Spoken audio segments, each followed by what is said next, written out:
তিনি চাচার ব্যাপারে বলতেছেন, চাচা আপনি শুধু বলেন লা ইলাহা ইল্লাল্লাহ, বাকি বিষয়ের জন্য কিয়ামতে আল্লাহর কাছে আমি আপনার জন্য সুপারিশ করব। ঐতিহাসিকেরা বলে আবু তালেবের চেহারার ভিতরে ছাপ যে এই বুঝি সে কালিমা পাঠ করে। কারণ যখন কোনো মানুষ কোনো কথা বলবে, বলে কথা বলার আগে ওই কথার প্রভাব ছাপ তার চেহারার মধ্যে দেখা যায়। যদি কোনো ধরনের ছলচাতুরি না থাকে, স্বাভাবিক অবস্থা যদি থাকে, তাহলে কোনো কথা বলার আগে এই কথার ছাপ তার চেহারার মধ্যে দেখা যায়। অনেক সময় এক বন্ধুর আর এক বন্ধুর সাথে যখন দেখা হয়, তখন বন্ধুর চেহারা দেখেই বুঝতে পারে বন্ধু চিন্তিত, কপাল ঘোষানো, কিছু বলে নাই, কিন্তু বন্ধু কি বলে, এই বন্ধু কি চিন্তা করতেছ, তোমাকে চিন্তিত চিন্তিত মনে হচ্ছে। আবার যখন কোনো ব্যক্তি চেহারার মধ্যে রাগান্বিত ছাপ, বোঝা যায় এরপরে তিনি যেই কথাটা বলবেন সেটা গরম কথা। আবার অনেক সময় অনেকের চেহারা হাস্য উজ্জ্বল দেখা যায়, বোঝা যায় এখন তিনি যেই কথা বলবেন সেটা একটি আনন্দের কথা। আবু তালেবের চেহারার মধ্যে ছাপ, এই বুঝি তিনি বলতেছেন লা ইলাহা ইল্লাল্লাহ। আবু তালেব বয়োবৃদ্ধ, গোত্রপতি নেতা। ওনার মৃত্যুর সময় মক্কার কুরাইশ বড় বড় নেতারা ওনার কাছে আসছে।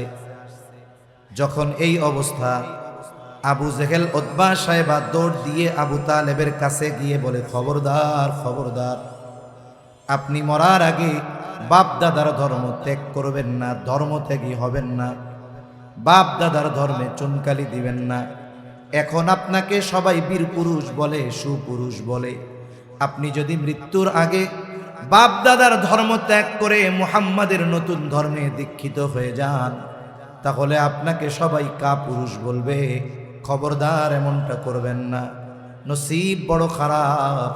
কালিমা নসিব হলো না, আবু তালেব ইন্তেকাল করলো। আল্লাহ তাআলার দরবারে অগণিত শুকর যে মহান মালিক হায়াতে বরকত দিয়ে সুস্থ রেখে তার মহান হুকুম এশার নামাজের পর কিছু দিনই কথা বলবার এবং শ্রবণ করবার সুযোগ যে মহান মনিব দান করেছেন, সে মহান মনিবকে খুশি করার জন্য মোহাব্বতের সাথে অন্তর থেকে জবান খুলে কালিমাতুশ শুকর পাঠ করি আলহামদুলিল্লাহ। অগণিত দুরুদ ও সালাম সৈয়দুল আম্বিয়া, আশরাফুল আম্বিয়া, খাতামুল আম্বিয়া, ইমামুল মুরসালিন, রহমাতুল লিল আলামিন, মুহাম্মাদুর রাসূলুল্লাহ সাল্লাল্লাহু আলাইহি ওয়াসাল্লামের উপর। একজন একটু এদিকে আসেন না, কি বলতেছি একটু বুঝবেন না। কি ব্যাপার, কি অবস্থা? হ্যাঁ, এদিক দিয়ে আসেন। আপনারা যা বলতেছি আপনি বুঝেন নাই। একজন আলোচক আসলে এমনিই আসতে হয়, এটা তো নিয়ম, তাই না? আপনি মনিটরের ভোকাল কমান, আওয়াজটা মাইকের মতো শক্ত করেন। এই কথাটা দূর থেকে জোরে বলতে তো আমারও খারাপ লাগতেছে।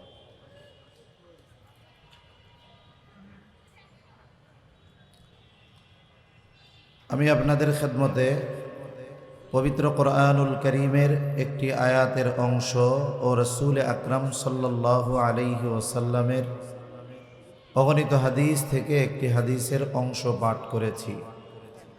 আল্লাহ তাআলার কাছে তৌফিক চাই, আল্লাহ তাআলা কিছু কথা বলার তৌফিক দেন, যে কথাগুলো আমাদের সবার দুনিয়া এবং আখিরাতের জন্য কল্যাণকর হয়। সকলে জবান খুলে বলি আমিন। সম্মানিত উপস্থিতি, আল্লাহ সুবহানাহু ওয়া তাআলা এ দুনিয়াতে আমাদেরকে অগণিত নেয়ামত দান করেছেন। আল্লাহ তাআলা এত পরিমাণ নেয়ামত দিয়েছেন, রিভার্বো কমান ভাই, অনেক ভোকাল বেশি, শ্বাস টানে ভোকাল বেশি হইলে। আর মাইক থাকলে মনিটর লাগবে না ভাই, মনিটর অফ করেন। মাইক থাকলে আর লাগবে না, মনিটর অফ করে। হ্যাঁ হ্যাঁ, তাহলে আর এই দুইটা দরকার নেই।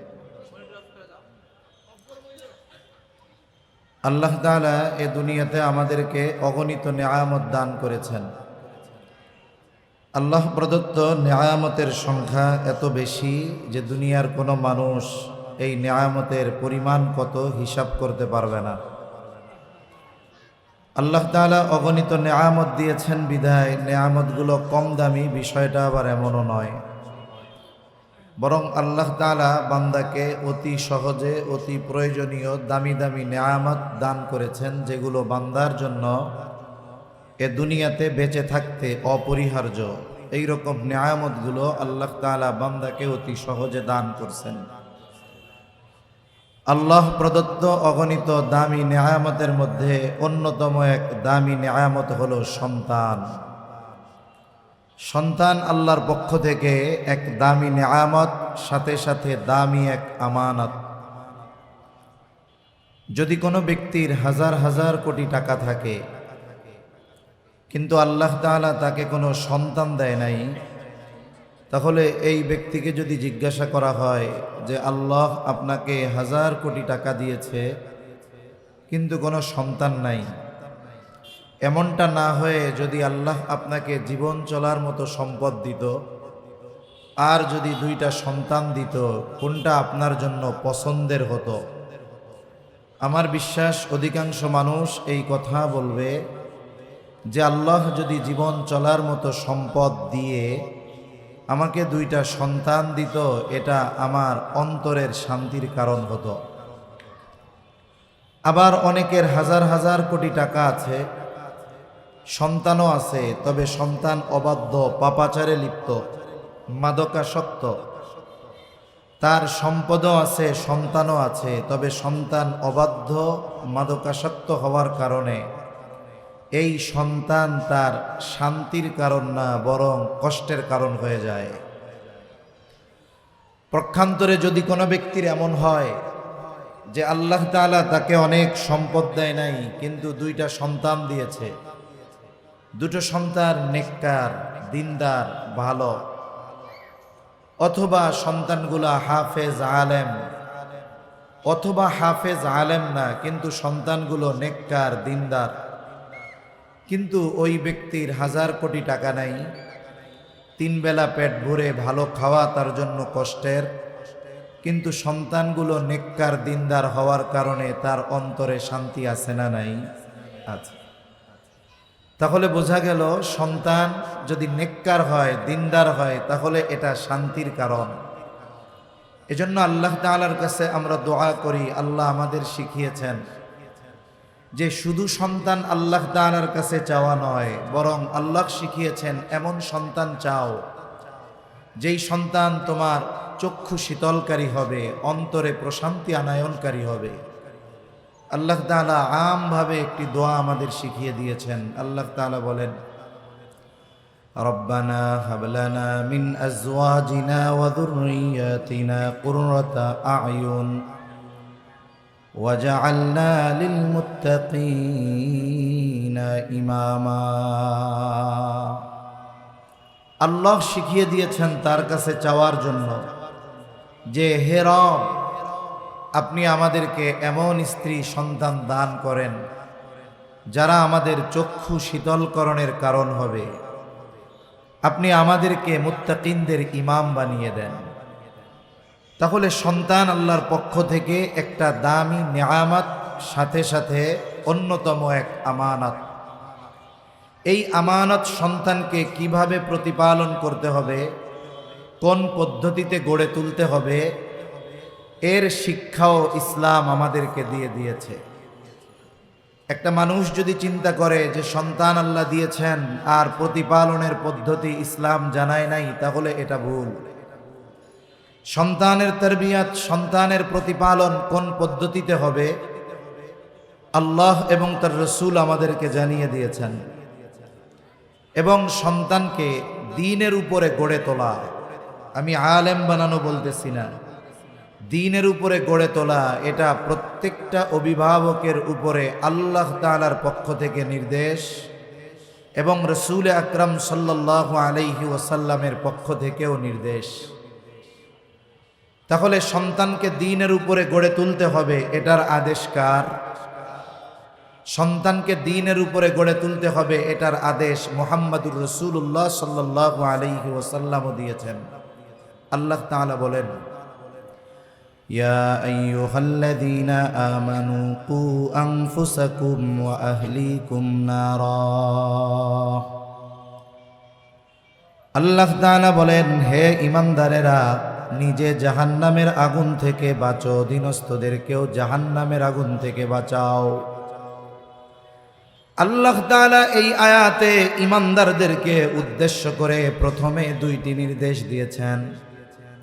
এক নাম্বার, হে ঈমানদার, নিজেকে জাহান্নামের আগুন থেকে বাঁচাও। ঈমানদারদের প্রতি জাহান্নাম থেকে বাঁচার নির্দেশ, বিষয়টা কেমন?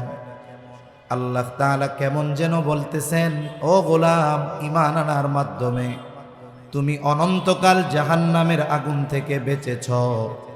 এখন তুমি আল্লাহ তাআলার হুকুম আহকাম মেনে চলার মাধ্যমে নিজেকে ক্ষণস্থায়ী জাহান্নামের শাস্তি থেকেও বাঁচাও। একজন মানুষ ঈমান আনার মাধ্যমে অনন্তকাল জাহান্নাম থেকে বাঁচার নিশ্চয়তা সে লাভ করে যদি সে ঈমান সহকারে মৃত্যুবরণ করতে পারে। ঈমানদার ঈমান এনেছে কিন্তু নেক আমল করে নাই, তাহলে আল্লাহ তাআলা যদি চান তাকে জাহান্নামে ক্ষণস্থায়ী শাস্তির জন্য দিতে পারেন। আবার আল্লাহ যদি চান তাকে মাফ করে দিতে পারেন। তবে অপরাধ যদি করা হয়, আল্লাহ তাআলার হুকুম আহকাম যদি মেনে না চলা হয়, তাহলে তার জন্য ক্ষণস্থায়ী শাস্তির কথা আছে। এজন্য আল্লাহ তাআলা বলেন, তুমি ঈমান আনার মাধ্যমে অনন্তকাল জাহান্নাম থেকে বেঁচেছ, এবার আল্লাহ তাআলার হুকুম আহকাম মেনে চলার মাধ্যমে ক্ষণস্থায়ী জাহান্নামের শাস্তি থেকে নিজেকে বাঁচাও। দুই নম্বর আদেশ, আল্লাহ তাআলা বলেন, তুমি শুধু একা বাঁচবা এমনটা হবে না, ওয়া আহলিকুম, সাথে সাথে তোমার অধীনস্থ যারা আছে তাদেরকেও জাহান্নামের আগুন থেকে বাঁচাও। নিজে বাঁচো, অধীনস্থদেরকে বাঁচাও। প্রথম কথা বলুন তো, দুনিয়ায় কোনো মানুষের এই ক্ষমতা আছে নাকি যে সে অন্য কোনো ব্যক্তিকে জান্নাত দিতে পারে অথবা জাহান্নাম থেকে বাঁচাতে পারে? এই ধরনের ক্ষমতা দুনিয়ায় কোনো মানুষের আছে নাকি?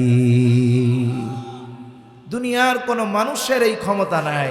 তবে আমরা দেখেছি বাংলাদেশে কিছু মানুষ আছে, এরা বলতে চায়, বলে, নাম বলা দরকার নাই, এমনিই বুঝবেন, বলে আমার বাবার কাছে যদি তোমরা বায়াত হও, মুরিদ হও, কবরে গেলেও সওয়াল জবাব দেওয়া লাগবে না, ওই জায়গায় আমার বাপ গিয়া বলবে এটা আমার লোক ছিল। আছে না নাই?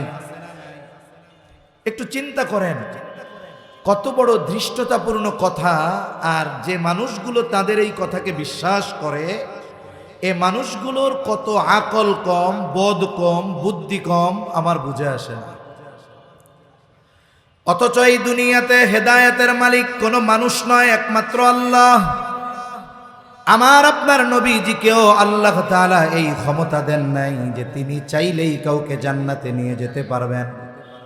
এই ক্ষমতা আল্লাহ তাআলা আমার আপনার নবীকেও দেন নাই। কেননা আমার আপনার নবী হেদায়েতের মালিক নয়, হেদায়েতের একমাত্র মালিক হলেন আল্লাহ। তাহলে প্রথম কথা, আমরা তো কাউকে জাহান্নাম থেকে বাঁচাতে পারবো না, জান্নাতেও নিতে পারবো না। বিষয়টার মূল কথা হলো নিজে নেক আমল করার মাধ্যমে জাহান্নাম থেকে বাঁচবা, অধীনস্থদেরকে নেক আমল করানোর জন্য সর্বাত্মক চেষ্টা প্রচেষ্টার মাধ্যমে জাহান্নাম থেকে বাঁচানোর চেষ্টা প্রচেষ্টা তুমি করবা। কারণ কোনো বাবা যদি চিন্তা করে আমি ফজরের নামাজ পড়ব, সন্তানটা ঘুমায় আছে, আজকে থেকে এক কাজ করব, আমি আমার 2 রাকাত ফজরে ফরজ সালাত আদায় করব, সাথে সাথে ছেলের 2 রাকাত ফরজও পড়ব, কাজ হবে? ছেলের নামাজ বাবা পড়লে হবে না, ছেলের রোজা বাবা করলে হবে না। তবে কি করতে হবে? ছেলে যেন নামাজ পড়ে, বাচ্চা যেন, মেয়েটা যেন নামাজ পড়ে, রোজা রাখে, এইভাবে ছেলে মেয়েকে গড়ে তুলতে হবে।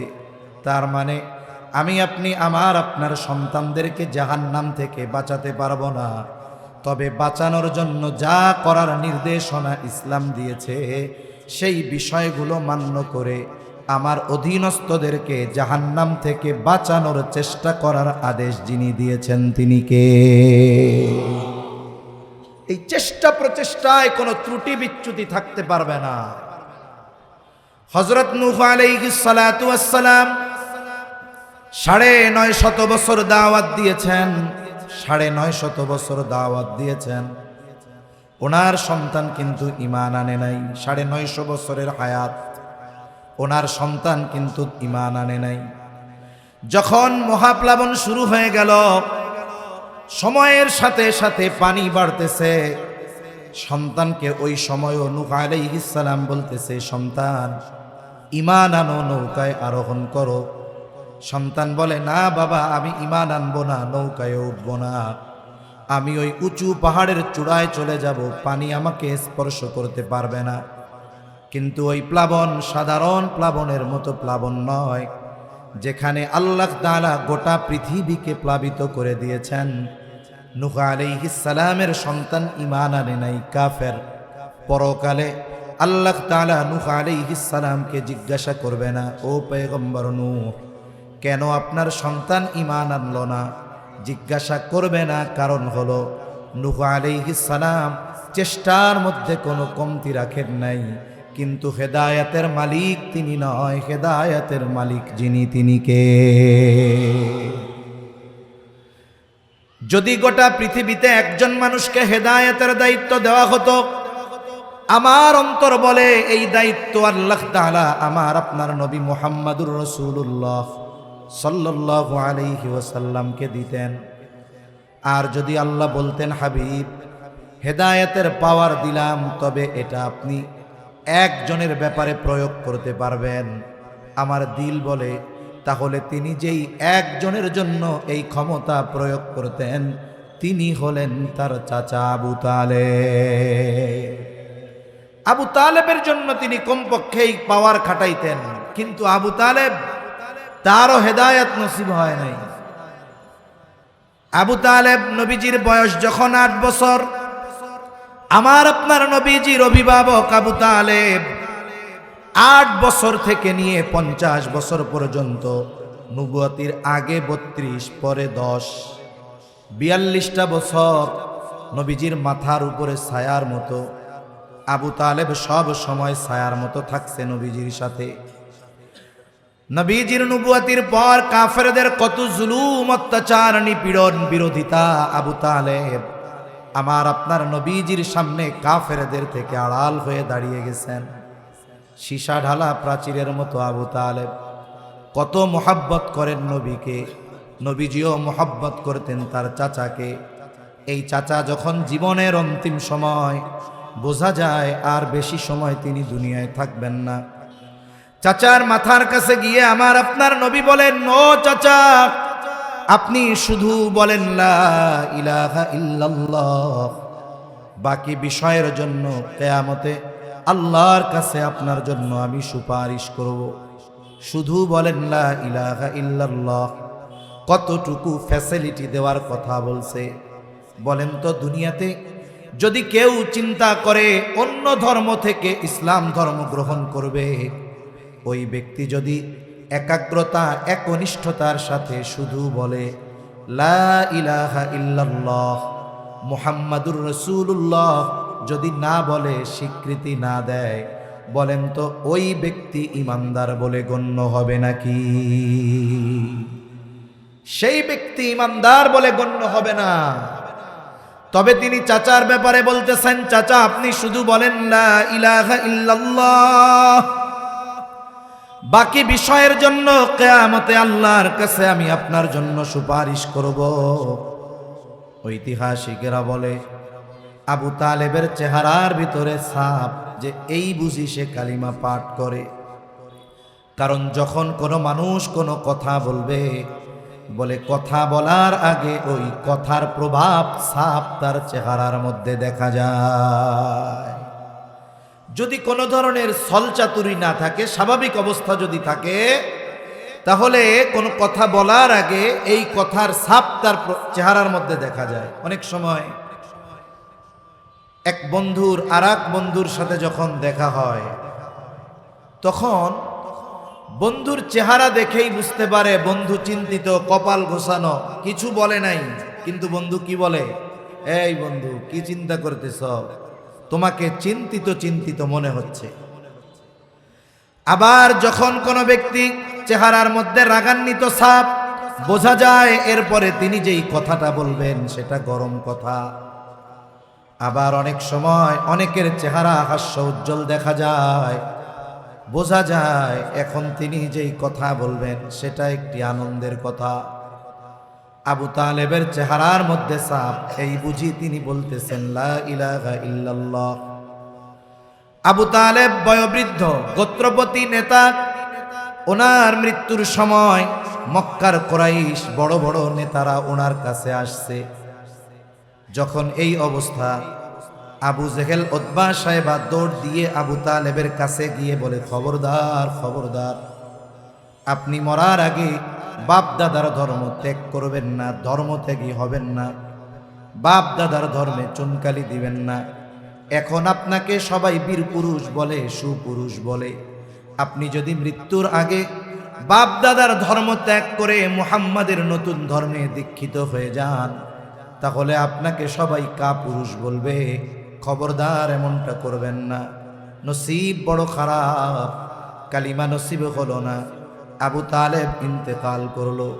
নবীজিও জানে আমি আমার চাচাকে যত ভালোবাসি না কেন, আমার চাচা আমাকে যত ভালোবাসুক না কেন, এই ভালোবাসা তাকে জাহান্নাম থেকে, অনন্তকালের শাস্তি থেকে তাকে বাঁচাতে পারবে না। নবীজি চাচার হেদায়েতের জন্য কম চেষ্টা করেন নাই। নবীজির অন্তর বড় কষ্ট, মায়া, অন্তরে বড় চিন্তা, আহারে কি হলো। আর আল্লাহ তাআলা জানায় দেন, ইন্নাকা লা তাহদি মান আহবাবতা ওয়ালাকিন্নাল্লাহা ইয়াহদি মান ইয়াশা। আল্লাহ তাআলা বলেন, আপনি যাকে ভালোবাসেন আপনি তাকে হেদায়েত দিতে পারবেন না। ইন্নাকা লা তাহদি মান আহবাবতা, আপনি যাকে মোহাব্বত করেন, ভালোবাসেন, আপনি তাকে হেদায়েত দিতে পারবেন না। ওয়ালাকিন্নাল্লাহা ইয়াহদি মান ইয়াশা, বরং আল্লাহ যাকে চান তিনি তাকে হেদায়েত দেন। তাহলে হেদায়েতের ক্ষমতা আমার আপনার নবীরও নাই। হেদায়েতের ক্ষমতা একমাত্র আল্লাহ তাআলা। তাহলে আমি আপনি আমার আপনার সন্তানকে দ্বীনের উপরে চালানোর চেষ্টা করতে পারি, পদ্ধতি প্রয়োগ করতে পারি, সর্বোচ্চ মেহনত করতে পারি, কিন্তু সে দিনদার হবে কিনা, দ্বীনের উপরে চলবে কিনা, এটার নিয়ন্ত্রণের ক্ষমতা আমার আপনার নাই। আমি আপনি কি পারি, তাকে রাস্তা চিনিয়ে দিতে পারি, এই রাস্তায় চললে কি ফলাফল এটা জানিয়ে দিতে পারি, কিন্তু তার হাঁটা আমি হেঁটে দিতে পারবো না, তার নামাজ আমি পড়ে দিতে পারবো না, তার রোজা আমি রেখে দিতে পারবো না। তাহলে মূল বিষয়টা কি? আল্লাহর নির্দেশ যে তুমি তোমার অধীনস্থ যারা আছে এদেরকে জাহান্নাম থেকে বাঁচানোর সর্বোচ্চ চেষ্টা করো। এখন এই চেষ্টার নামই সন্তানকে দ্বীনের উপরে গড়ে তোলা, সন্তানের তারবিয়াত, প্রতিপালন। আধুনিক পরিভাষায় আমরা যেটাকে বলি প্যারেন্টিং। আপনারা শহরের মানুষ, সচেতন মানুষ, অনেক সময় অনলাইনে প্যারেন্টিং কোর্স হয়। অনলাইনে 30 দিনের কোর্স, প্রতিদিন 1 ঘন্টা, কোর্স ফি 30,000 টাকা। অনলাইনে প্যারেন্টিং কোর্স হয়, সন্তান প্রতিপালনের পদ্ধতি শেখানো হয়। কিন্তু ইসলাম তো কমপ্লিট কোড অফ লাইফ। মানব জীবনের এমন কোনো দিক নাই যেই বিষয়টার সমাধান ইসলামে নাই। ইসলাম সব বিষয়ের মধ্যে এটাও শিক্ষা দিয়েছে সন্তানকে কিভাবে গড়ে তুলতে হবে। এজন্য সন্তান প্রতিপালন পদ্ধতি ইসলাম শিখিয়ে দিয়েছে এবং আবশ্যকীয় করে দিয়েছে। পরের কথা হলো এই সন্তানের তারবিয়াত শুরু হবে কখন থেকে? সাধারণ ধারণা, জেনারেল ধারণা।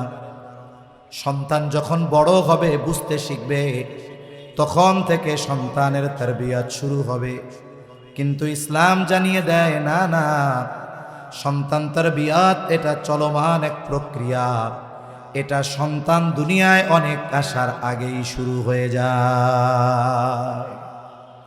সন্তান আসার পরে সন্তানের দ্বীনি তারবিয়াত শুরু হবে না, বরং সন্তান দুনিয়ায় আসার অনেক আগ থেকেই এই তারবিয়াত শুরু হয়ে যায়। যেমন সম্মিলিত ইমাম ও উলামা পরিষদের আজকের এই ইসলামী মহাসম্মেলন 2 দিন ব্যাপী। এখানে সময়টা লেখা কখন? প্রত্যহ মানে বাদ আসর, প্রত্যেক দিন বাদ আসর থেকে শুরু হবে। আজকের আয়োজন বাদ আসর থেকে শুরু হয়েছে। পোস্টারে লেখা 18-19 ডিসেম্বর 2025 বৃহস্পতি ও শুক্রবার প্রতিদিন বাদ আসর থেকে প্রোগ্রাম শুরু। তাহলে মূল প্রোগ্রাম শুরু বাদ আসর থেকে। আসর থেকে নিয়ে হয়তো 11টা মধ্যরাত পর্যন্ত প্রোগ্রাম চলবে, হয়তো 5 ঘন্টা বা 6 ঘন্টার প্রোগ্রাম চলবে দৈনিক। এখন প্রোগ্রাম শুরু আসর থেকে। এই কথা চিন্তা করে যদি আমার মাইকওয়ালা ভাইয়েরা সুন্দর মতো এই মাঠে এসে আসরের সময় ট্রাক ভরে ওনাদের সব জিনিস নিয়ে আসতেন। এত সুন্দর প্যান্ডেল যারা বানিয়েছেন, ওনারা দেখলেন 18 তারিখ বাদ আসর থেকে শুরু, তাইলে বাঁশ, খুঁটি, সামিয়ানা যা আছে এগুলো নিয়ে আমরা ময়দানে আসরের নামাজ পড়ব। যদি ওনারা আসরের সময় আসতেন, বলুন তো এই আয়োজন আজকে নয় কালকেও শুরু করা কঠিন হয়ে যেত, ঠিক কিনা বলেন? মূল আয়োজন প্রত্যেক দিন 6 ঘন্টার, কিন্তু এই 6 ঘন্টা 2 দিনের 12 ঘন্টার মূল আয়োজনকে সুন্দর এবং সফল করার জন্য 6 ঘন্টার প্রস্তুতি নয়, বরং 6 মাস 1 বছরের প্রস্তুতি দরকার হয়েছে, ঠিক কিনা? তার মানে কোনো জিনিস যদি সুন্দর করতে হয় এর প্রস্তুতি আগের থেকে নিতে হয়। এখন আমরা যদি সন্তানদেরকে দ্বীনের উপরে গড়ে তুলতে চাই, উত্তম আখলাকের উপরে গড়ে তুলতে চাই, বলে সন্তান হওয়ার আগ থেকেই প্রস্তুতি নিতে হবে। আর সন্তান বিবাহের যত উদ্দেশ্য আছে এর মধ্যে একটি হলো নেক সন্তান। এজন্য নেক সন্তান যদি চাই, তাহলে নেক সন্তানের প্রস্তুতি আমাকে আপনাকে অনেক আগ থেকে নিতে হবে। কারণ শুধু সন্তান শান্তি দিতে পারে না যদি সে বদকার হয়। আমি শুরুতেই বলেছি, একজনের 1000 কোটি টাকা আছে, সন্তানও আছে, কিন্তু বদকার হওয়ার কারণে শান্তি নাই।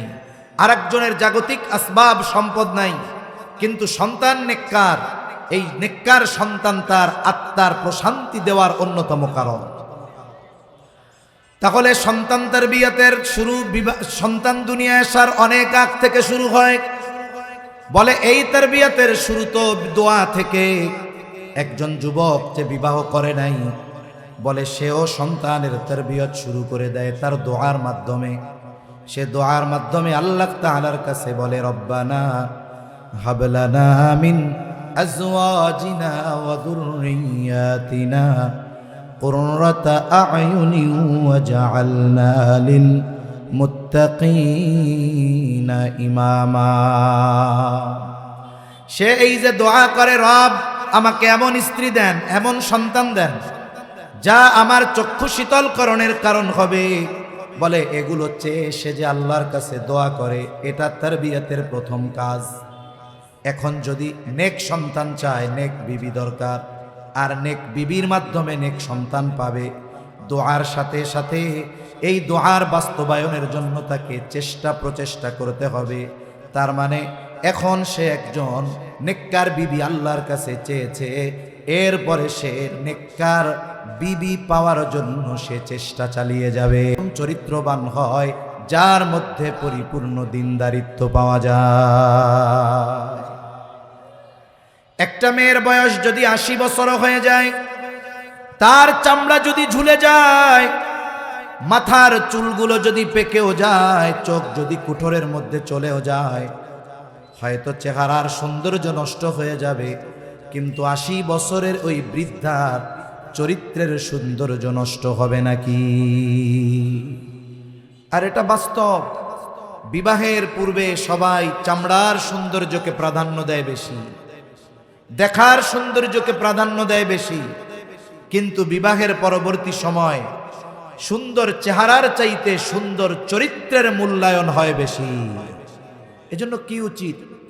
যেটা আসল সেটার ব্যাপারেই গুরুত্ব শুরুতে দেওয়া, তাহলে পরবর্তীতে পস্তানো লাগে না, পারিবারিক অশান্তি হয় না, ডিভোর্স হয় না, বিবাহ বিচ্ছেদ হয় না, পারিবারিক দ্বন্দ্ব হয় না, এগুলো থেকে বাঁচা যায়। তাহলে 1 নাম্বার সন্তান তারবিয়াতের অন্যতম বিষয় হলো একজন নেককার মা। প্রসিদ্ধ একটি ঘটনা আছে, হযরত ওমর রাদিয়াল্লাহু তাআলা আনহুর কাছে এক লোক গেছে, তার সন্তানের ব্যাপারে অভিযোগ দিয়েছে, খলিফাতুল মুসলিমিন, আমার সন্তান আমার হক আদায় করে না। হযরত ওমর রাদিয়াল্লাহু তাআলা আনহু ছেলেটাকে ধরে বলে, কি ব্যাপার হে যুবক, কেন তুমি তোমার বাবার হক আদায় করো না? ছেলেটা এবার পাল্টা প্রশ্ন করে বলে, খলিফাতুল মুসলিমিন, হক কি শুধু পিতা সন্তানের কাছে পায়? সন্তান কি পিতার কাছে কোনো হক পায় না? হযরত ওমর রাদিয়াল্লাহু তাআলা আনহু এই যুবকের প্রশ্নের জবাবে কয়েকটি হকের কথা বলেছেন। সর্বপ্রথম তিনি যেই হকের কথা বলেছেন, যে প্রত্যেকটি সন্তানের তার পিতার কাছে অন্যতম হক হলো একজন নেককার মা। অথচ সন্তানের কাছে পিতা হক দাবি করবে কখন? সন্তান প্রাপ্তবয়স্ক হবে যখন। কোনো বাবা যদি চিন্তা করে আমি তো সন্তানের কাছে অনেক হক পাও না, তাইলে এক কাজ করি, আমি আজকে থেকে ঘরে বসে থাকবো, সন্তানের বয়স 6 বছর। এখন ছেলেরে বলতেছে, এই আমি তোর বাবা, আমি তোর কাছে অনেক হক পাই, তুই আগামীকাল থেকে রিক্সা চালিয়ে আমাকে খাওয়াবি, আমি আর তোরে ইনকাম করে খাওয়াতে পারবো না। কোনো বাবা যদি তার নাবালক 6 বছরের বাচ্চার কাছে হকের দাবি তুলে এই কথা বলে, এটা হক চাওয়া হবে না, হক পাওয়া হবে না, জুলুম করা হবে, ঠিক কিনা বলেন? অথচ একজন সন্তান তার পিতার কাছে হক পায় কখন? বলে দুনিয়ায় আসার আগেই তার হক পাওনা হয়ে যায়। আর এই বিষয়টা সন্তানকে দ্বীনের উপরে গড়ে তোলার অন্যতম প্রথম বিষয়। কেন একটু আগে বলেছি, কারণ সন্তানের চরিত্র গঠন হয় তার মায়ের থেকে। এই জন্য মা যদি সৎ চরিত্রের হয়, উত্তম চরিত্রের হয়, ওই মায়ের উত্তম চরিত্রের প্রভাব তার সন্তানের মধ্যে পাওয়া যায়। একজন পিতা সন্তানকে ভালো খাওয়াতে পারে, ভালো পড়াতে পারে, ভালো স্কুলে দিতে পারে, কিন্তু সন্তানের চরিত্র গঠনে ওই রকম ভূমিকা রাখতে পারে না। কেন? তার কর্মব্যস্ততা থাকে। আর সন্তান যেই সময়টাতে তার চরিত্র গঠিত হবে, এই সময়টাতে সন্তান তার মায়ের কাছে থাকে, ঠিক কিনা বলে? এজন্য ওই সময় মায়ের কথা, মায়ের প্রভাব, মার আচার আচরণ, এগুলোর প্রভাব সন্তানের মধ্যে আছে। শুধু তাই না, যখন সন্তান মায়ের গর্ভে থাকে, মায়ের গর্ভে, এই সময়টাতেও মার আচার আচরণ, কথা, পছন্দ অপছন্দ সব কিছুর প্রভাব ওই গর্ভের সন্তানের উপরে পড়ে। এটা কোরআন হাদিসের কথা বলতেছি না, এটা আধুনিক বিজ্ঞানের গবেষণার ফলাফল। এটা আপনাদের শোনাইতেছি। এখন একজন নেককার মা হলো, এরপরের কাজ কি? এরপরের কাজ হলো, ভাই আগে একা দোয়া করেছে, রব্বানা হাব লানা মিন আজওয়াজিনা ওয়া যুররিয়াতিনা কুররাতা আয়ুন। এই দোয়া এখন একা না, বলে 2 জনে মিলে করবে। তার মানে এখন 2 জনে একসাথে আল্লাহ তাআলার কাছে নেক সন্তান চেয়ে দোয়া করবে। আল্লাহ তাআলার কাছে শুধু সন্তান চাওয়া যাবে না, চাইতে হবে নেক সন্তান। নেক সন্তান চেয়ে আল্লাহ তাআলার কাছে দোয়া করা, এটা পয়গম্বর আলাইহিমুস সালামের আমল। সাইয়্যিদুনা ইব্রাহিম আলাইহিস সালাম, মুসলিম মিল্লাতের পিতা খলিলুল্লাহ, তিনি আল্লাহ তাআলার কাছে নেক সন্তান চেয়ে দোয়া করেছেন। বয়স যখন 80-র উপর, আল্লাহ তাআলার কাছে তিনি দোয়া করেন, রব্বি হাবলি মিনাস সলিহিন, ও রব আমাকে আপনি একজন নেককার সন্তান দেন। তাহলে বলুন তো, আল্লাহর কাছে শুধু সন্তান চাইব নাকি নেক সন্তান? কেন? বিবাহের যতগুলো উদ্দেশ্য আছে, অন্যতম একটি উদ্দেশ্য হলো নেক সন্তান। যদি কোনো যুবককে বলা হয়, যুবক, এক বাবার এক মেয়ে আছে, দেখতে বড় সুন্দর, টাকা পয়সাও আছে, বংশও ভালো, তবে একটা কথা, এই বিবাহ ছাড়া তুমি আর বিয়ে শাদী করতে পারবা না। এখন একটা সমস্যা, টাকাও আছে, দেখতেও সুন্দর, বংশ ভালো, কিন্তু মেয়েটা জীবনে মা হতে পারবে না। অধিকাংশ যুবক বলবে না না, এমন সুন্দরও দরকার নাই, টাকা পয়সাও দরকার নাই, বংশও দরকার নাই, সুন্দর চেহারা, টাকা পয়সা, বংশ দিয়ে কি করব যদি বিবাহ করে বাবা ডাক না শুনতে পারি। তাহলে বিবাহের অন্যতম উদ্দেশ্য নেক সন্তান, নেক সন্তানের জন্য নেক মা হলো। এরপরে কি লাগবে? বলে নেক দোয়া লাগবে। দোয়ার প্রভাব সন্তানের জীবনে পড়ে। ইব্রাহিম আলাইহিস সালাম দোয়া করতেছে, রব্বি হাবলি মিনাস সালিহিন, ও রব আমাকে আপনি একজন নেককার সন্তান দেন। যখন নমরুদের অগ্নিকুণ্ড থেকে আল্লাহ ওনাকে হেফাজত করেছেন, সিরিয়ার উদ্দেশ্যে হিজরত করেছেন, একে তো জলিলুল কদর পয়গম্বর, আবার এখন মুসাফির, দোয়া করছে তো দোয়া কবুল হয়ে গেছে। মুফাসসিরিনে কেরাম বলেন এই আয়াতের মাধ্যমে এই বিষয়টা বোঝা যায়, দোয়ার মাধ্যমে ইব্রাহিম আলাইহিস সালাম আল্লাহ তাআলার কাছে ছেলে সন্তান চেয়েছে। এই জন্য আল্লাহর কাছে ছেলে সন্তান চাওয়া এটা ইব্রাহিম আলাইহিস সালামের আমল। তবে আমি আপনি চাইলাম ছেলে, আল্লাহ তাআলা দিলেন মেয়ে, বলেন তো মুখটারে কালা বানানো যাবে নাকি? কারণ মেয়ে হওয়ার পর যাদের চেহারা কালো হয়ে যায়, এটা হলো ওই জাহেলিয়াতের সময়ের আলামা। তাদের চেহারা কালা হয়ে যাইত মেয়ে হওয়ার সংবাদ যখন তাদের দেওয়া হতো। এজন্য আমরা ছেলে চাইতে পারি, তবে আল্লাহ তাআলা যদি মেয়ে দেন রাগ হওয়া যাবে না। দুনিয়ার সায়েন্স বিজ্ঞান যা বলুক না কেন যে এই কারণে ছেলে হয়, ওই কারণে মেয়ে হয়, সব কারণ বাদ। আমার আল্লাহ জানায় দেন, ইয়াহাবু লিমান ইয়াশাউ ইনাসাও ওয়া ইয়াহাবু লিমান ইয়াশাউ যুকুর আও ইউযাউইজুহুম যুকরানাও ওয়া ইনাসা ওয়া ইয়াজআলু মান ইয়াশাউ আকীমা। আল্লাহ তাআলা বলেন, আমি যাকে চাই তাকে মেয়ে দেই, আমি যাকে চাই তাকে ছেলে দেই, আমি যাকে চাই তাকে উভয়টাই দেই, আবার যাকে চাই আমি আল্লাহ তারে বন্দা বানায় রাখি। এজন্য ছেলে আশা করেছে, হয়েছে মেয়ে, বলে রাগ হওয়া যাবে না। কারণ আমি চেয়েছি ছেলে, দিয়েছেন আল্লাহ মেয়ে, হয়তো এটার মধ্যে আমার জন্য কল্যাণ রেখেছেন কে? তাই ইব্রাহিম আলাইহিস সালাম দোয়া করেছে, রব্বি হাবলি মিনাস সালিহিন, রব আমাকে নেককার সন্তান দান করেন। আমি ইব্রাহিম আলাইহিস সালামের এই ঘটনাটা একটু বলবো সংক্ষিপ্ত সারে, প্রসিদ্ধ ঘটনা। আমরা তো কোরবানির সময় এই ঘটনাটা সব ইমাম খতিব আমরা বলি, তবে আমার এর মধ্যে কিছু শিক্ষণীয় বিষয় আছে, আমার সেটা বলা উদ্দেশ্য।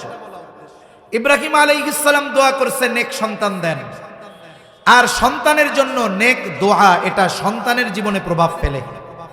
কোরআন হাদিসে একটা দোয়া দেখাতে পারবেন না যে জায়গায় আল্লাহ অথবা তার রাসূল শিখিয়েছেন যে সন্তানের জন্য বদদোয়া করো, এরকম একটা দোয়াও আছে।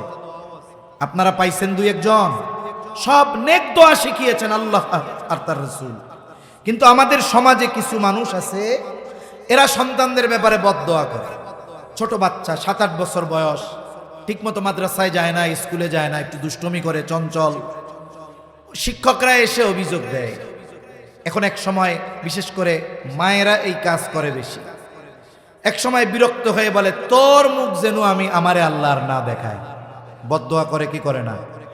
এখন দেখা গেল বাচ্চাটা রোড অ্যাক্সিডেন্টে মারা গেল। এটা কি হলো? উনি যে বদদোয়া করলো এর প্রতিফল হলো। সাথে সাথে বলুন তো, এই বাচ্চা মারা যাওয়ার ফলে আমি আপনি কান্না করব না, কান্না করবে কে? বলে যে বদদোয়া করছিল সে। এজন্য সন্তানের জন্য কখনো বদদোয়া করব না, নেক দোয়া। রাগ হইছে, এই রাগের অবস্থায় আপনি বলেন, আল্লাহ আমার ছেলেরে আপনি আব্দুল কাদের জেলানির মতো বানায়া দেন, আল্লাহ আপনি আমার ছেলেকে আপনি বাইজিদ বুস্তামির মতো বানায়া দেন। এরকম নেক দোয়া করব। কারণ কার দোয়া কোন সময় কবুল হয়ে যায় বলা যায় না। আর সন্তানের জন্য মা বাবার দোয়া কবুল হওয়ার গ্যারান্টি রয়েছে, ঠিক কিনা বলেন? এজন্য সন্তানদের জন্য বদদোয়া কখনো করব না। ইব্রাহিম আলাইহিস সালাম দোয়া করলেন, রব্বি হাবলি মিনাস সালিহিন, ও রব আমাকে একটা নেককার সন্তান দেন। আল্লাহ জবাব দেন, ফাবাশশারনাহু বিগুলামিন হালিম। আল্লাহ তাআলা বলেন, আমি তাকে একজন সহনশীল সন্তানের সুসংবাদ দিলাম। সহনশীলতা, হালিম এমন একটা গুণ, বলে যেই গুণের মধ্যে বাকি অনেক ভালো গুণ পাওয়া যায়।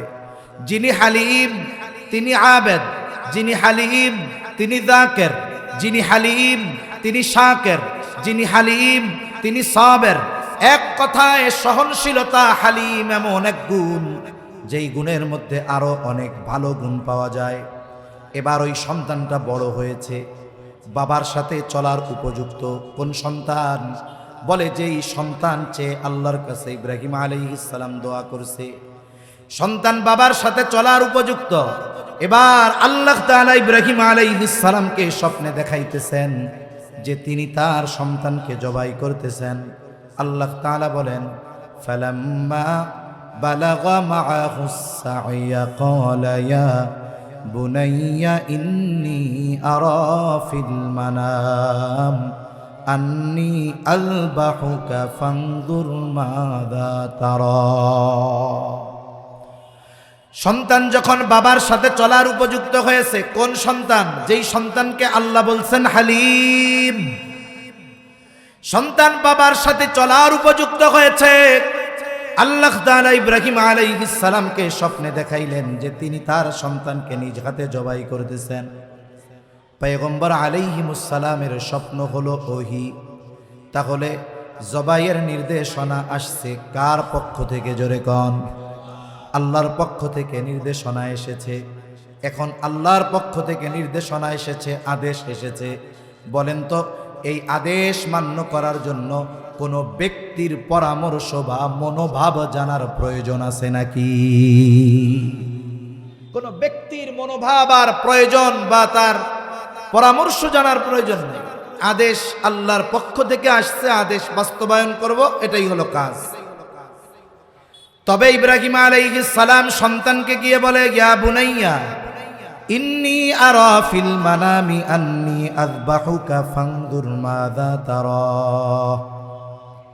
সন্তানকে গিয়ে বলে, হে আমার সন্তান, আমি স্বপ্নে দেখেছি যে তোমাকে জবাই করতেছি। ফানজুর মাযা তারা, এখন এই ব্যাপারে তোমার মতামত কি? বলেন তো, জবাইয়ের আদেশ কার? সন্তানের মতামত নেওয়ার দরকার আছে নাকি? প্রয়োজন তো নাই। তবে কেন তিনি জিজ্ঞাসা করতেছেন? আসলে পরীক্ষা এ জায়গায় একটা নয়, পরীক্ষা তো দুইটা। আল্লাহ পরীক্ষা নেন ইব্রাহিম আলাইহিস সালামের, আর ইব্রাহিম আলাইহিস সালাম পরীক্ষা নিচ্ছে ওনার সন্তানের। আমার সন্তান তো আল্লাহর আনুগত্য মানার ক্ষেত্রে পিছপা হবে না। তাহলে আল্লাহর পক্ষ থেকে আদেশ আসছে, সন্তানও জানে আমার বাবার স্বপ্ন ওহী, আল্লাহর নির্দেশ। দেখি সন্তান এই কথা বলে নাকি যে আব্বু, আল্লাহর কাছে আপনি এত চেয়ে চিনতে ৮৬ বছর বয়সে আল্লাহ আমাকে দিয়েছে, ৮৬ বছর বয়সে আল্লাহ আমারে দিছে, আপনি একটু আল্লাহর কাছে বলেন না এই জবাইয়ের হুকুম বাদ দিয়ে অন্য কোনো আদেশ করতে। সন্তানের মনোভাব কি? যদি সন্তান বলতো যে আব্বু একটু আল্লাহর কাছে ফরিয়াদ করেন যেন এই জবাইয়ের নির্দেশ বাদ দিয়ে আল্লাহ অন্য কোনো নির্দেশ দেয়। বলেন তো, সন্তানের এই মনোভাবের কারণে ইব্রাহিম আলাইহিস সালাম আল্লাহর পক্ষ থেকে যেই নির্দেশনা পেয়েছেন, এই নির্দেশ বাস্তবায়নের ক্ষেত্রে উনি কি বিপরীত কোনো কিছু করতেন? করতেন না। উনি আল্লাহ যেটা আদেশ দিছে ওটাই করতেন। কিন্তু সন্তান তো হালিম, সন্তানের জবাব ওই রকম। পিতা বলতেছে, ফানজুর মাযা তারা, হে আমার সন্তান, আল্লাহ তাআলা তো জবাইয়ের নির্দেশ দিয়েছে, আমি স্বপ্নে দেখেছি, এখন তুমি কি বলো? সন্তানের জবাব, ক্বালা ইয়া আবাতি ফাআল মা তু'মার সাতাজিদুনি ইনশাআল্লাহু মিনাস সাবিরিন। সন্তান বলে, ও পিতা, আপনি আল্লাহর পক্ষ থেকে যেই বিষয়ে নির্দেশ প্রাপ্ত হয়েছেন, আপনাকে যেটা আদেশ করা হয়েছে আপনি ওটাই করেন। তার মানে আল্লাহ আপনাকে জবাইয়ের নির্দেশ দিয়েছে, আপনি জবাই করেন। এখন সন্তানকে পিতা জবাই করবে, নির্দেশ কার? জোরে বলেন। যদিও সন্তানকে জবাই করবে আল্লাহর নির্দেশে, কিন্তু এই সন্তানের জন্য অন্তরে মায়া, চোখে পানি আসবে কি আসবে না? স্বাভাবিক, সন্তানের জন্য মায়া। এটা পয়গম্বর আলাইহিস সালামের নবুয়তি শানের খেলাফ নয়।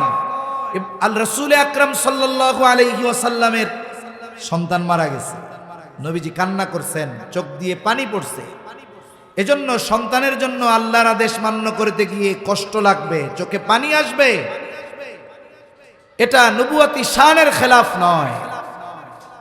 সন্তান বলতেছে, আল্লাহ আপনাকে যা আদেশ করেছে আপনি সেটাই করেন, তার মানে আমাকে জবাই করেন। উপরন্তু হালিম এই সন্তান বাবাকে সান্ত্বনা দিচ্ছে, ও আমার পিতা, আপনি চিন্তা করিয়েন না, আল্লাহ যা আদেশ করেছে সেটা আপনি করেন। সাতাজিদুনি ইনশাআল্লাহু মিনাস সাবিরিন। আপনি আমাকে ইনশাআল্লাহ ধৈর্যশীলদের অন্তর্ভুক্ত পাবে। ইব্রাহিম আলাইহিস সালাম দোয়া করেছে, রব্বি হাবলি মিনাস সালিহিন, রব আমাকে একটা নেককার সন্তান দেন। আল্লাহ বলেন, দিলাম আপনাকে হালিম। এরপরে আল্লাহ পরীক্ষা নিলেন যে জবাই করেন। বাবা জবাই করতে তৈয়ার, তবে পরীক্ষা করতে চান। আল্লাহ তো বলছে সন্তান হালিম, সহনশীল, দেখি তার সহনশীলতা কেমন। পরীক্ষা করার জন্য সন্তানকে বলতেছে, স্বপ্নে দেখছি আল্লাহ জবাই করতে বলছে, তুমি কি কও? ছেলে বলে, আব্বা আল্লাহ যেটা বলছে ওইটা করেন, ইনশাআল্লাহ আপনি আমাকে ধৈর্যশীলদের অন্তর্ভুক্ত পাবেন। সুবহানাল্লাহ। এখন বিষয়টা কি? আমাদের কাছে অনেকে অভিযোগ করে, এমনও অভিযোগ আছে যে হুজুর কি করা যায়, সন্তান অবাধ্য। লাস্টে কি কয় জানেন? আমি বলে, আমি তো ভাই এসব পারি না, কবিরাজ টবিরাজ না। বলে, হুজুর খবর দেন, যদি কোনো জায়গায় গিয়ে হয় অভিভাবকের কথা কয় কুফরি কালাম করে হলেও ওরে বাধ্য বানাইতে হবে। তার মানে অনেক পিতা তাদের অভিযোগ হলো সন্তান কথা শোনে না। অনেক সময় এসে আমাদের কাছে বলে, হুজুর এই সন্তানের জন্য এমন কিছু নাই আমি করি নাই। তখন বলে, কি কি করছে? বলে, হুজুর সন্তান যা চাইছে তাই দিছি, মাশাআল্লাহ খুব ভালো, এমন কোনো চাহিদা নাই যে অপূর্ণ রেখেছি, যা চেয়েছে তাই দিয়েছি, সবচেয়ে ভালো ভালো কাপড় পরিয়েছি। হুজুর গরমে কষ্ট হয়, আমার রুমে এসি নাই, বাচ্চার রুমে এসি লাগাইয়া দিছি, ভালো। হুজুর স্কুলে যাইতে কষ্ট হয়, গরম, আমি রিকশায় পায়ে হেঁটে অফিসে যাই, ছেলের জন্য গাড়ি কিনে দিয়েছি। হুজুর এই সন্তান যার জন্য এমন কিছু নাই যে করি নাই, এই সন্তান এখন ডানে বললে বামে যায়, বামে বললে ডানে যায়, দাঁড়াইতে বললে শুয়ে পড়ে। আমি মনে মনে কই, সবই করছেন কিন্তু দোয়াটা করেন নাই। সবই করেছেন কিন্তু এই সন্তানের জন্য যেই পরিমাণ দোয়া করার দরকার ছিল এই পরিমাণ দোয়া করেন নাই। ইব্রাহিম আলাইহিস সালাম দোয়া করছে, নেক সন্তান দেন, সালেহ সন্তান দেন, দোয়া কবুল হইছে। বলে এই দোয়ার প্রভাবে বাবার কথায় আল্লাহর নির্দেশে সন্তান হাসি মুখে বাবার ছুরির তলে চলে গেছে। আর আমরা সন্তানদের জন্য দোয়ার ক্ষেত্রে কার্পণ্যতা করি বিধায় আমাদের কথায় ডানে বামেও যায় না, ঠিক কিনা কম? এজন্য সন্তানের জন্য নেক দোয়া করা এটা সন্তান প্রতিপালন বা সন্তান তারবিয়াতের অন্যতম গুরুত্বপূর্ণ একটি অংশ। কথা লম্বা হবে, আমি মূল কথা অল্প সময়ের মধ্যে শেষ করে দিব, লম্বা করার সুযোগ নাই। এখন সন্তানের জন্য দোয়া করা হলো, এরপরে সন্তান দুনিয়ায় আসলো। দুনিয়ায় আসার পরে কিছু হুকুক আছে তার, যেমন দুনিয়ায় আসার পরে তার ডান কানে আজান দিবে, বাম কানে ইকামত দিবে। স্বাভাবিকভাবে এখনো এই জামানায়ও অনেক মানুষ এটা ভুল করে। যেখানে বাচ্চা হয়েছে, পুরুষ থাকলে পুরুষ আজান আর ইকামতের শব্দগুলো ডান কানে আজান, বাম কানে ইকামতের শব্দগুলো বলবে। পুরুষ যদি না থাকে নারীরাই এই কাজটা করে ফেলবে। বুজুর্গানে দিন বলেন, দুনিয়ার কোনো কথা তার কর্ণকুহরে প্রবেশ করার আগে আল্লাহর বড়ত্বের কথা তার কানে পৌঁছায়া দেওয়া দরকার, এটারও প্রভাব আছে। কিন্তু এখনো এই সভ্য সমাজে মানুষ অনেকে জানে না বাচ্চা হইছে কোথায়, বলেন নানার বাড়িতে। এখন রাত বাজে 3টা বাংলাদেশের। সুন্দর মতো নানি ফোন দিছে বাচ্চার বাপের কাছে, বাপ আছে আমেরিকা সৌদি আরব। ফোন দিছে যে শুনছ কি হইছে, বলে আমি তো নানি হয়ে গেছি, মাশাল্লাহ খুব ভালো। এবার প্রবাসে বাবা খুব খুশি, খুশির ঠেলায় করছে কি, তার গ্রামের বাড়িতে মসজিদের মুয়াজ্জিনের নাম্বারে দিছে ফোন। রাত বাজে কয়টা, কথা বলে না, কয়টা, 3টা। স্বাভাবিকভাবে আমাদের হুজুরদের মুয়াজ্জিন ইমাম সাহেবদের রাত 3টায় ডাকে অধিকাংশ ক্ষেত্রে 2 কারণে। কয় কারণে, একটু কথা বলেন না, কয় কারণে, 2 কারণে। একটা হলো হুজুর ওই জায়গায় একটা ধরা পড়ছে, একটু বিয়া পড়াইতে হইব, ঠিক না। 2 নম্বর হলো কেউ মরছে, এই জন্য ফোন দেয়। এখন গ্রামে তো মুয়াজ্জিন সাহেব ফোন ধরে কে, ভাই কি হইছে, মারা গেছে কে, কাদের মিয়া, কেউ মরে নাই, আমার একটা পোলা হইছে, একটু আজান দিয়া দেন। পোলা হইছে কই, খবর দিছে কই, আজান দিতে কই কই। এখন মুয়াজ্জিন যদি চিন্তা করে প্রবাসী ভাই 1000 টাকা হাদিয়া দিব, মাইক চালায় যদি ওই 3টার সময় ফজরের আজান দেয়, ওর আর আসল ফজরের আজান দেওয়ার সুযোগ হবে না, ঠিক কিনা কোন, মুহূর্তের মধ্যে শেষ।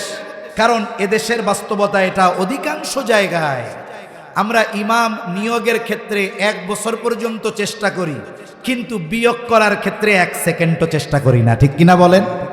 এটা বাংলাদেশের একটা বাস্তবতা, এটা মানেন আর না মানে, হাজারো যোগ্যতা থাক, আমরা নিয়োগের ক্ষেত্রে যত প্রসেস করি, সময় ক্ষেপণ করি, বিয়োগের ক্ষেত্রে আসরের সময় যদি বলে যে বিয়োগ, মাগরিবের পর্যন্ত থাকার সুযোগ নাই।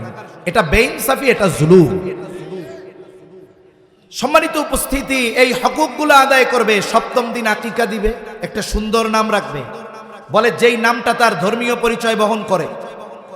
আমাদের দেশে ভালো নাম রাখে, কিন্তু ডাক নামটাকে এমন রাখে বোঝা যায় না কি নাম। কি নাম রাখছে, কয় আব্দুর রহমান টনি।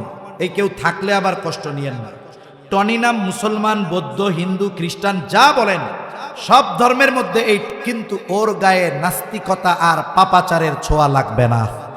কেন লাগবে না, বলে এক ধরনের মাছ আছে কাদার মধ্যে থাকে মাগার গায়ে কাদা লাগে না, এটাকে বলে বাইন মাছ। ও কাদার মধ্যে থাকে, গায়ে কাদা লাগে না। অনুরূপভাবে আপনার সন্তানের অবস্থা এমন হবে, আপনি তাকে ঈমান, আখলাক, ইলম আর আমলের ভ্যাকসিন দিয়ে দিয়েছেন। এই কারণে হাজারো প্রতিকূলতা আর প্রতিবন্ধকতা উপেক্ষা করে পাপাচারকে পাশ কাটিয়ে ও ডাক্তার হবে, ইঞ্জিনিয়ার হবে। আমি বলি ও শুধু ডাক্তার হবে না, ও দিনদার ডাক্তার হবে, ঠিক কিনা বলেন। ও এমন ইঞ্জিনিয়ার হবে না যে রডের বদলে বাঁশ দিবে, ও দিনদার ইঞ্জিনিয়ার হবে। সবচাইতে বড় কথা, কিয়ামতের ময়দানে ওই সন্তানের জন্য আপনাকে আমাকে জবাবদিহিতার কাঠগড়ায় দাঁড়ানো লাগবে না। সেজন্য সম্মানিত উপস্থিতি, আমরা যদি সন্তানদের এই বিষয়গুলোর আলোকে গড়ে তুলতে পারি, আমার সন্তান হবে নেক সন্তান। কোন সন্তান, ওই যে দোয়া করেছিলাম, আল্লাহ এমন স্ত্রী, এমন সন্তান দেন যেই স্ত্রী সন্তান আমার চক্ষু শীতলকরণের কারণ হবে। আমি দৃঢ় বিশ্বাস নিয়ে বলতে পারি, যেই অভিভাবক এই দায়িত্বগুলো যথাযথভাবে পালন করবে, ওই সন্তান তার অন্তরের প্রশান্তির কারণ হবে, দুনিয়া আখেরাতে ইনশাআল্লাহ সম্মানের কারণ হবে। এ কথা কেন বলা, কারণ ডিসেম্বর মাস চলতেছে, অনেক মানুষের সন্তান আছে 5 বছর বয়স, এখন চিন্তা করতেছে আমি কোন স্কুলে দিব, কোন ইংলিশ মিডিয়ামে দিব। আপনি যদি মুসলমান হন, ইমানদার হন, করজোরে আপনার কাছে বলি সব কিছু বানায়েন, কিন্তু আগে সন্তানকে জাহান্নাম থেকে বাঁচানোর রাস্তাটা চিনায়া দেন, এরপরে বানান। তাহলে আশা করি আখেরাতে এই সন্তানের কারণে অপমানিত হওয়া লাগবে না। আল্লাহ সুবহানাহু ওয়া তাআলা যথাযথভাবে শরীয়তে ইসলামের প্রদর্শিত পদ্ধতিতে আমাদের সন্তানদেরকে দ্বীনের উপরে গড়ে তোলার তৌফিক আল্লাহ দান করেন, বলি আমিন।